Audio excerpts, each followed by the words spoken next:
반갑습니다. 정전이야기꾼 방길튼 교무입니다. 이번 시간에는 이론상 서문의 사생의 심신작용을 따라 육도로 변화를 시켜 이 대목에 대해서 살펴보도록 하겠습니다. 이 문장에서 육도가 대두됩니다. 근데 과연 육도가 우주나 세상 어딘가에 실제하는 세계인지, 또는 마음에 펼쳐진 심상의 세계인지, 또는 삶의 모습에 따라 이렇게 구분해 본 생활의 모습인지, 이런 의문이 발생할 수 있습니다. 중요한 지점은 이론상 하나로 뚜렷한 이 이론상 자리는 사생의 심신작용을 따라 육도로 변화를 시킨다는 것입니다. 그러니까 사생은 유정중생입니다. 생각이나 감정이 있는 마음을 가진 존재입니다. 그러므로 이론은 사생의 심신작용 밖에 따로 있는 독립적이고 객관적인 세계가 아니라는 것입니다. 또한 육도도 사생의 심신작용 밖에 따로 있는 존재가 아니라는 것입니다. 우리가 객관세계로 인식하는 일체의 대상도 사실은 우리의 마음이 그리는 마음의 경계라는 것입니다. 형상이 있든 형상이 없든 모든 존재하는 것은 마음에 의거한 마음작용의 나타남이라는 겁니다. 모든 현상은, 모든 드러나는 일체의 모든 존재는 마음의 경계입니다. 마치 도화지의 그림처럼 다 마음과 관련된 마음이 그린 현상이라는 것입니다. 중생이 선한 업을 지으면 천상에 태어나고 악한 업을 지으면 지옥에 태어난다는 이 말은 심신작용의 업에 따라 천상을 그려내거나 또는 지옥을 그려내는 그러한 우리가 이 안이비설신이 할 때 이 근 있죠. 이 근을 가진 중생으로 태어난다는 것입니다. 자, 육도는 업력에 따라서 형성된 그 근에 상응되는 그 경계 있죠. 경으로만 존재하는 것입니다. 다 같은 근인 것 같지만 업력에 따라서 그 근은 다릅니다. 마음이 세계를 그리기에 그러한 세계에서 느껴지는 즐거움과 고통은 분명히 존재하는 것입니다. 각자의 업에 따라서 형성된 그 중생의 근에 따라서 그와 같은 세계가 전개되는 것입니다. 그러니까 우리가 지옥이라는 독립된 실제는 없지만 지옥을 느끼는 이 지옥을 느끼는 근을 가진 지옥 중생은 있는 것이며, 천상이라는 객관적 실제는 없지만 천상을 즐기는 근을 가진 천상의 존재는 있는 것입니다. 인간계를 포함해서 육도 윤회의 세계가 마음 넘어 마음 바깥의 객관적 실제가 아니라 마음 작용을 따라 그러한 감각이나 생각과 감정을 느끼는 그리로 태어날 마음이 그리는 세계라는 것입니다. 정산종사는 정산종사법어 경인편 52장에서 학인이 육도 사생에 대해 질문하게 되는데 이에 대해서 대답하십니다. 육도 사생으로 건설되는 이 세계는 우리 마음의 차별심으로부터 생겨서 나열된 세계니라. 이렇게 정의를 내리시고 구체적으로 육도를 다시 말씀해 주십니다. 천도란 모든 경계와 고락을 초월하여 그에 끌리지 아니하고 그 가운데서 낙을 발견하여 수용하는 세계요. 인도란 능히 선도 할만하고 악도 할만하여 고도 있고 낙도 있으며 향상과 타락의 기로에 있어 잘하면 얼마든지 좋게 하고 자칫 잘못하면 악도에 떨어지게 되는 세계요.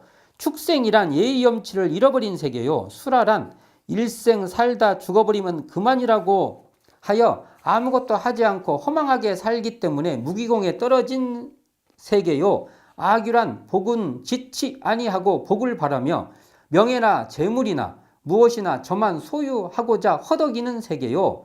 지옥이란 항상 진심을 내어 속이 끓어올라 그 마음이 어두우며 제 주견만 고집하여 의논 상대가 없는 세계니라.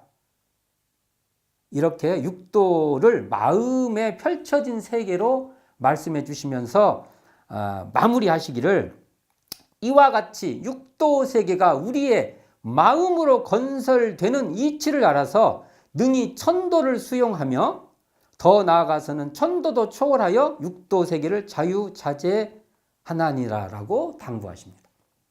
소태산 대종사는 대종경 불치품 15장과 16장에서 오욕락인 인간락과 도로서 즐기는 마음락인 천상락을 말씀하십니다. 그러니까 인간락은 인도라면 육도 중에서 인도와 관계 있다면 천상락은 천도와 관계가 있다고 하는 것입니다. 자, 이 천도는요, 육도 윤회가 잠재된 세계로 천상도, 이게 천도죠. 천도에 태어나 안락하게 지낼 업이 다 되면 다시 다른 세계로 옮겨가지 않으면 안 되는 세계죠.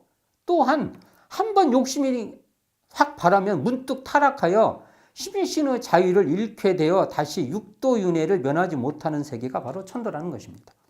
이에 비해서 천도마저도 초월한 이 극락 자리는 어떤 자리냐면 상주불멸로 여여자연한 자리인 유상자리에 그쳐 있는 것으로 월보 41호에서 소태산 대종사께서는 이 극락은요, 육도를 초월하여 무상한 그 유의 변하는 자리에 집착하지 않으면서 이 괴로운 이 고개에 다시 날 업인 그 씨앗, 업의 씨앗을 짓지도 않고 받지도 아니하여 영원한 세상을 두고 천상락과 인간락을 아울러 받는 것이 진소히 참으로 말하는 극락이다. 이렇게 말씀해주고 계십니다.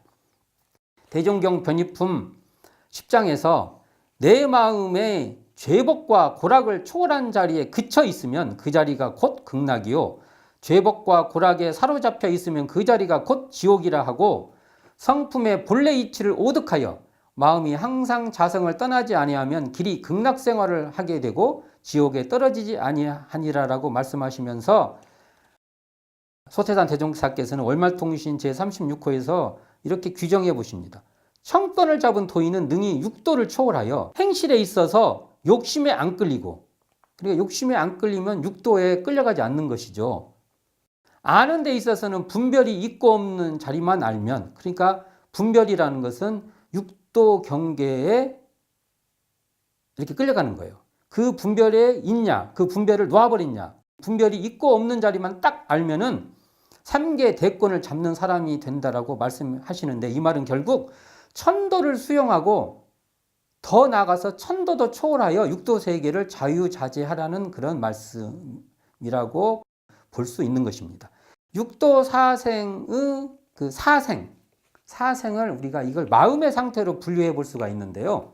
어떻게 분류하냐면 태생은요, 굳은 습성 있을 때가 태생이라고 하는 거죠. 난생은 어리석은 마음, 습생은 이렇게 삿된 견해에 이렇게 젖어 있는 거죠. 그 젖어 있는 마음. 화생은요, 이렇게 막 변하지 않습니까? 근거 없이 막 이렇게 휘둘리는 마음 상태. 이렇게도 보기도 합니다. 이걸 종합해 보면요, 우리는 육도는요, 사생의 심신작용을 전제해서 그 사생의 심신작용의 기반 위에서 심신작용에 의해서 그려지는 중생의 세계라는 것입니다. 육도는요, 중생의 근에 상응되는 그러한 경계죠. 경인데 욕계, 색계, 무색계의 3계에 펼쳐지는 중생의 마음 세계로 3계 육도라고도 말할 수 있는 것입니다. 이 문장에서 사생의 심신작용을 따라라는 표현은 유정 중생이 자기의 몸과 마음으로 업을 짓는 것에 의한다는 뜻이죠. 자기가 그 업을 짓는다는 것이죠. 심신작용이 따라서 업이 지어진다는 것이고, 육도로 변화를 시켜는 자기가 지은 것을 인연과의 법칙에 따라서 자기가 받도록 하는 이론상의 진리, 바로 인과의 진리다, 인과작용이다, 이렇게 정의할 수 있는 것입니다. 오늘은 이론상 서문문 중에서 사생의 심신작용을 따라 육도로 변화를 시켜 이 대목만 딱 잘라서 한번 마음을 중심으로, 마음 차원을 중심으로 이 사생과 육도에 대해서 살펴보았습니다. 감사합니다. 지금까지 정전이야기꾼 방길튼 교무였습니다.